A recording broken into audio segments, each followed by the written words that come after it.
সবচেয়ে বড় ঝামেলা যেটা হয়েছে সেটা হলো যে এইচএসসি এবং এসএসসি পরীক্ষা, ভাই আমরাও তো দিয়েছি না, আমরা সারা জীবন দেখে এসেছি এই পরীক্ষাটা হয় ফেব্রুয়ারি, মার্চ, এপ্রিল, এই 3 মাসের মধ্যে হয়। এটা জুলাই মাসে কি করে এলো এটা আমি এখনও পর্যন্ত বুঝতে পারি না।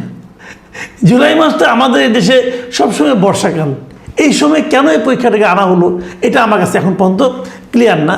যাক, এই সমস্ত বিষয়ে সরকার অবশ্যই সিদ্ধান্ত নেবে। এবং সরকার বলেছে যে দুটো প্রশ্ন ভুল হয়েছে সেই দুটো প্রশ্ন ফুল মার্কস সবাইকে দেওয়া হবে। আমি মনে করি এই সিদ্ধান্তটা একটা ভুল সিদ্ধান্ত। যে প্রশ্নের সে আনসার করেনি সেটাকে আপনি ফুল মার্কস দিবেন কেন?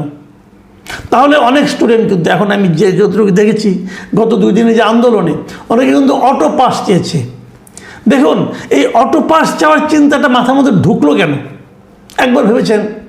ঢুকলো এই কারণে যে আগের সরকার এ ধরনের একটা পদ্ধতি তারা করেছিল, চাপের মুখে তারা অটো পাস দিয়ে দিয়েছিল স্টুডেন্টদের চাপের মুখে। তাদের কাছে স্টুডেন্টরা ছিল সব কিছু, ওরাই ছিল ডক্টর ইউনূসের নিয়োগকর্তা, অতএব তারা দিয়েছিল। তো এই যে মানে ডক্টর ইউনূস যে আমাদের কতভাবে কত ক্ষতি করে গেছে সেটা আমরা ধীরে ধীরে এখন বুঝতেছি, হয়তো আগামী দিনগুলোতেও বুঝতে থাকবো। এবং এই অটো পাস চাওয়ার যে প্রবণতাটা, এই যে চিন্তাটা মাথার মধ্যে ঢুকেছে যে আমি পরীক্ষা দিব না কিন্তু আমি পাস হয়ে যাব, এই চিন্তাটাই হলো সবচেয়ে ভয়ঙ্কর ক্ষতিকর একটা চিন্তা। এবং এই চিন্তার বাস্তবায়নের জন্য এই স্টুডেন্টরা কি করছে? এই স্টুডেন্টরা রাস্তা ব্লক করে দিচ্ছে, সচিবালয়ে যাচ্ছে, পদযাত্রা করছে। এই আগের বছরও এরকম হয়েছিল, তারা করছে। এবং সবচেয়ে বড় কথা, তারা মন্ত্রীর পদত্যাগ চাচ্ছে। দেখুন, আমি আগেই বলেছি যে প্রশ্ন নিয়ে পরীক্ষা ইয়ার মধ্যে, এই প্রতিকূল আবহাওয়ার মধ্যে পরীক্ষা নিয়ে অবশ্যই আমাদের শিক্ষামন্ত্রী কিছু ভুল করেছেন, কোনো সন্দেহ নাই।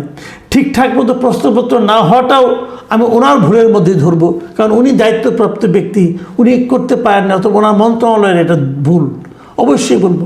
কিন্তু তার প্রতিকার কি তার পদত্যাগ? এবং সেই পদত্যাগ কি স্টুডেন্টরা চাইবেন? স্টুডেন্টদের চাওয়ার ভঙ্গিমা আপনারা দেখেছেন? আমার মনে হয় যারা সোশ্যাল মিডিয়ায় দেখেন তারা নিশ্চয়ই দেখেছেন যে তারা কি ভাষায় শিক্ষামন্ত্রীর প্রতিবাদ করেছে, পদত্যাগ চেয়েছে। শিক্ষামন্ত্রী দুঃখ প্রকাশ করেছে। একটা নারী, একটা মেয়ে দেখলাম, বাচ্চা একটা মেয়ে, সে বলতেছে শিক্ষামন্ত্রীর দুঃখ প্রকাশ ধুইয়া কি আমি পানি খাবো? কি ল্যাঙ্গুয়েজ! এরকম ভুল কি আগে হয়নি? তখনও কি এই ল্যাঙ্গুয়েজ প্রয়োগ করা হতো? একটা মেয়েকে দেখলাম যে মানে সে কি অশ্লীল ভাষায় শিক্ষামন্ত্রীকে গালাগালি করছে, তিনিও পরীক্ষার্থী। আবার আরেকজনকে দেখলাম যে ওই মেয়ের, ওই নারীর গত কয়েকদিনের পরীক্ষার আগের কতগুলি তার আনন্দ উল্লাসের ছবি দিয়ে আরেকটা ভিডিও করেছে, এবং এখন তার কি অশ্লীলতা এটাও বলছে। এদের ভাষাগুলো ঠিক ঠিকানা পাচ্ছি না আমি। একটা এইচএসসি পরীক্ষার্থী, তার ভাষা এমন হবে কেন? পরীক্ষার প্রশ্নপত্র নিয়ে প্রশ্ন উঠেছে যে প্রশ্ন নাকি কঠিন হয়েছে, অথচ আবার কিছু কিছু স্টুডেন্টকে দেখলাম তারা বলতে যে প্রশ্ন তো কঠিন হয়নি, আমরা তো পরীক্ষা দিতে পেরেছি। তার মানেটা হচ্ছে এই যে যাদের কাছে প্রশ্নটা কঠিন ঠেকেছে তারাই বেসিক্যালি শিক্ষামন্ত্রীর কিছু কিছু ভুলকে কেন্দ্র করে আন্দোলনটা করেছেন।